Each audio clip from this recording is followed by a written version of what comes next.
Do you know who will truly stand by you when you're old and everything changes? It's a question that most people don't stop to ask until it's already too late. In our younger years, we gather people, acquaintances, co-workers, neighbors, classmates, and we often assume that many of them will still be around when we need them most. But time has a way of revealing the truth. As we grow older, the circle gets smaller, and what matters most isn't how many friends you have, but which ones still show up. Listen closely and care deeply. In this video, we're going to explore the 4 types of friends you can truly rely on in your later years. These are the friendships that go beyond small talk and surface pleasantries. They are the ones that bring comfort in silence, strength during hardship, and joy on the ordinary days. And perhaps more importantly, we'll also shed light on why some people, though they may be familiar, aren't the kind of friends you should count on when life gets hard.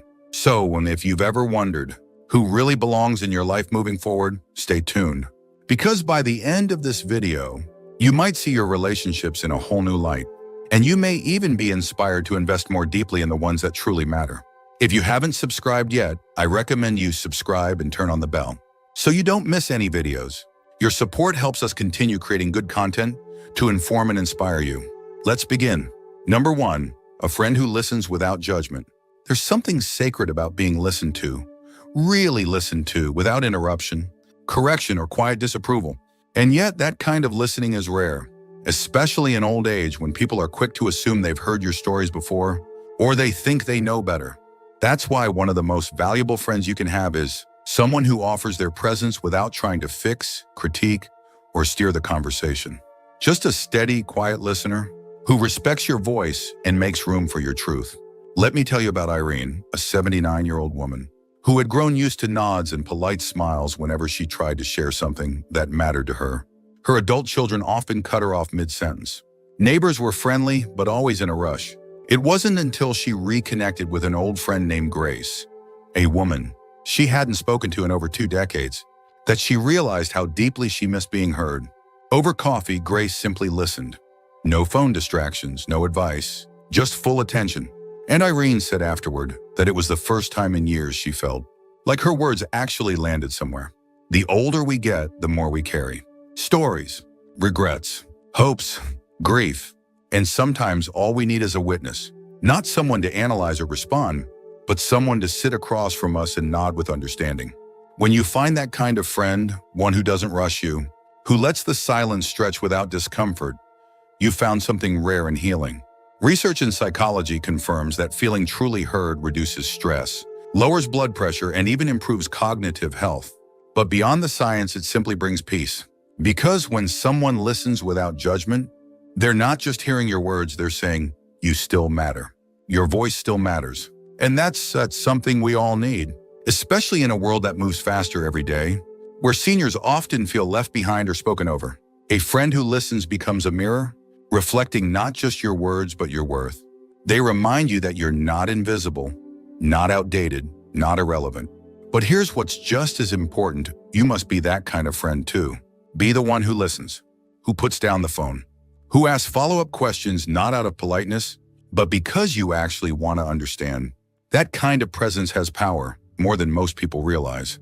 Because in the end, when life gets quieter and the world gets smaller, few things feel more comforting than knowing someone will still sit with you.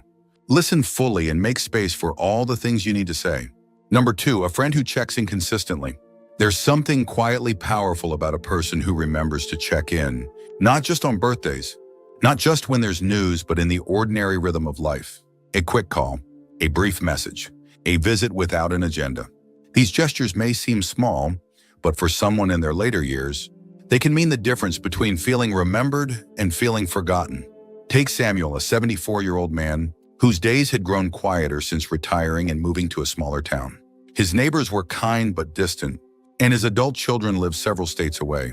Most days he kept busy with hobbies and errands, but the evenings felt long. It wasn't until his old fishing buddy Earl began calling every Sunday afternoon just to talk that Samuel felt his week had structure again. They didn't discuss anything earth-shattering.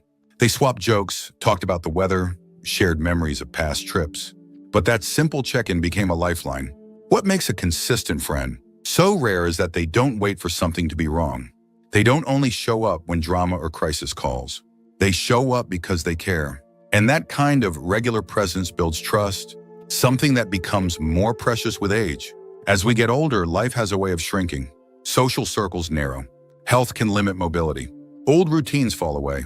And that's why friends who initiate contact without being asked, without needing a reason, stand out.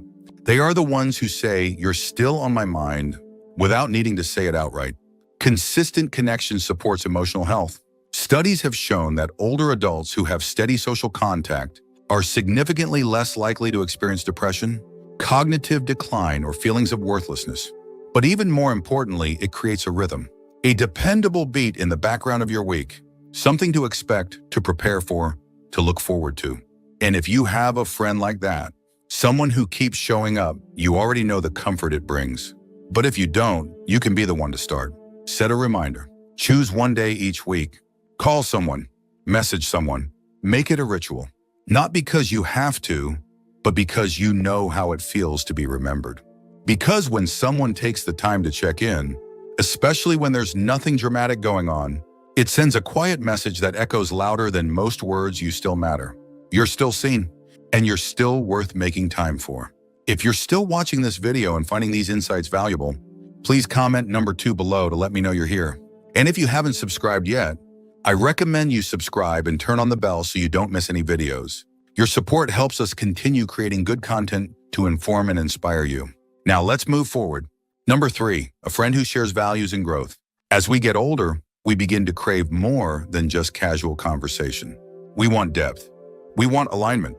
And perhaps most of all, we want to spend time with people who understand the kind of life we're trying to live. That's why one of the most rewarding types of friendship in old age is one rooted in shared values. Someone who's on a similar path, not in lifestyle, but in mindset. Let me share the story of Margaret, an 82-year-old retired teacher. She had dozens of acquaintances, people she could chat with at the community center or wave to during her morning walks. But it wasn't until she met Helen during a book discussion group that she realized something had been missing. They both loved reading, but more than that, they both enjoyed exploring new ideas, having respectful debates, and challenging each other's thinking. It was a friendship that went beyond surface-level companionship. It fed her mind and her spirit. When you share values with someone, your conversations feel more meaningful. You laugh a little deeper, reflect a little longer, and leave feeling more alive. It's not about agreeing on everything. It's about caring about the same kinds of things: kindness, honesty, faith, resilience, curiosity, or whatever matters most to you. This kind of friendship doesn't just fill time, it helps you grow. Even in your 60s, 70s, or 80s, you're not done evolving. You're still learning, still refining your beliefs, still reaching for new insights. And a friend who shares your values creates a kind of emotional and intellectual mirror. They affirm your direction while gently stretching your thinking. Research in gerontology shows that seniors who maintain friendships centered around mutual respect and shared purpose tend to have higher life satisfaction and greater emotional resilience. They report feeling not just happier, but more fulfilled because they feel understood.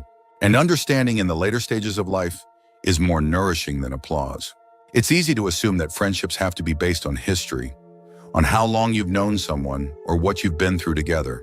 But the truth is, some of the most powerful connections can begin later in life, when two people simply realize they see the world in a similar way. So if you find someone who makes you think, who makes you feel aligned, who brings out your better self, hold on to them. Make time for that connection. Nurture it. Because those kinds of friends aren't just pleasant to be around. They remind you of who you are, who you've been, and who you're still becoming. Number 4, a friend who shows up in difficult times. There are friends who are fun at gatherings, friends who share hobbies, friends who always have something interesting to say.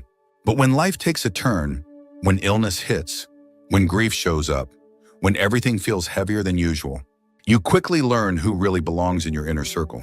A true friend in old age is one who doesn't disappear when things get uncomfortable. They lean in, they show up, they stay. Let me tell you about Walter, an 85-year-old widower who had built a comfortable life with his wife of 52 years. When she passed away, the silence in his house was deafening. The cards came in, the funeral was full, but within a week, the phone call stopped. The visit slowed. Most of his friends didn't know what to say, so they said nothing. Except for one, Ray, a friend he'd known through his church. Ray didn't ask, "Do you need anything?" He just showed up with coffee and sat beside him. No advice, No fixing, just presence. That kind of friend is rare. The one who stays when others step away. The one who doesn't rush your pain or try to put a bow on it. The one who understands that just being there, quietly, steadily, is more helpful than any words could ever be. And when you find that friend, you realize just how much it means to be supported, not only in celebration, but in sorrow. These friends don't need to have all the answers. They don't need to say the perfect thing. They just need to be there. At the hospital, at the kitchen table, on the other end of the line when sleep won't come. And often it's not the frequency of their presence that matters, it's the depth, the sincerity, the way they show up without being asked and stay without needing praise. Studies in aging psychology show that the presence of a supportive friend during difficult periods can significantly reduce the risk of long-term depression and emotional withdrawal. It's not about fixing the problem. It's about not being alone in it. About having someone who holds space when the world feels shaky. And let's be honest, old age, while rich in wisdom and freedom, also brings its share of hard days. Losses accumulate. Health becomes unpredictable. The people who once leaned on you may now need your care or may no longer be around. In moments like those, you don't need 50 contacts in your phone. You need one soul who walks with you, not ahead of you or behind, but right beside. So ask yourself, who would sit with you in a hospital waiting room? Who would call just to check if you made it home safe? Who would quietly drop off a meal without expecting anything in return?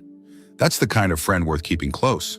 If you're still watching this video and finding these insights valuable, please comment number 4 below to let me know you're here. And if you haven't subscribed yet, I recommend you subscribe and turn on the bell so you don't miss any videos. Your support helps us continue creating good content to inform and inspire you. Now let's move forward. If for our final thoughts, one man to one. When we're young, we often believe that having many friends means we're loved, connected, and successful. But as we age, life gently teaches us a quieter truth. It's not about how many friends you have, it's about which ones truly remain. The ones who listen without judgment, the ones who reach out just because, the ones who share your heart and values, and the ones who are still standing beside you when life grows heavy. These are the friendships that hold us together when everything else seems to be falling apart. So take a moment to think, who are your 4? Who has consistently shown up in your life? Not just when things were light and easy, but also when they were hard and unclear? And perhaps even more importantly, who are you being that kind of friend to? Because friendship in old age isn't about nostalgia. It's about mutual care. It's about being present, being real, and being steady. The years ahead can be deeply meaningful, even beautiful, but not because of the number of people around you. It's because of the strength of a few true connections, the ones you can count on, the ones who make you feel seen, valued, and never alone. So choose wisely. And once you've found your people, hold them close. Because the right friendships don't just comfort you, they preserve your dignity, nurture your spirit, and remind you that no matter your age, you are still deeply loved. Thank you for joining us today. We'd love to hear from you. Leave a comment below and share one thing you learned today and how you plan to use it in your life. Your thoughts are important to us, so don't hesitate to share them. Reading your comments gives us great motivation and encouragement. If you enjoyed this video and found it helpful, please like, subscribe, and share. Your support helps us continue creating good content to inform and inspire you. Thanks for watching, and we look forward to seeing you in the next video.